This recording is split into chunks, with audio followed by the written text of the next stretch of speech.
إذا أصبح من الليلة التي يعرض فيها ما يعرض أصبح وهو أجود الناس من الريح المرسلة. ജിബ്രീൽ അലൈഹിസ്സലാത്തു വസ്സലാമക്ക് ഖുർആൻ ഓതിക്കൊടുത്ത രാത്രിയുടെ പിറ്റേ ദിവസത്തിലെ പ്രഭാതത്തിൽ അത് പ്രത്യേകം അദ്ദേഹം എടുത്തു പറയുകയാണ്. ജിബ്രീൽ അലൈഹിസ്സലാത്തു വസ്സലാമക്ക് ഖുർആൻ ഓതിക്കൊടുത്ത രാത്രിയുടെ പിറ്റേ ദിവസമായാൽ കാന അജ്വദ് മിനർ റീഹിൽ മുർസല, വീശിയടിക്കുന്ന കാറ്റിനേക്കാൾ ധൃതിയിലായിരുന്നു അല്ലാഹുവിൻ്റെ റസൂൽ ഔദാര്യം കാണിച്ചിരുന്നത്.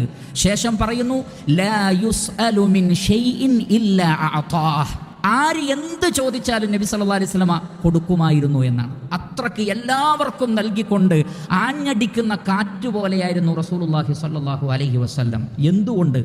കാരണം പരിശുദ്ധ ഖുർആനാണ് തലേ ദിവസം പാരായണം ചെയ്തത്. ഖുർആൻ പാരായണം ചെയ്യുന്ന ഒരു വ്യക്തിയുടെ ഹൃദയം സമൂഹത്തോട്, പാവപ്പെട്ടവരോട്, ഫക്കീറുകളോട്, മിസ്കീനുകളോട് ലോലമായിരിക്കും.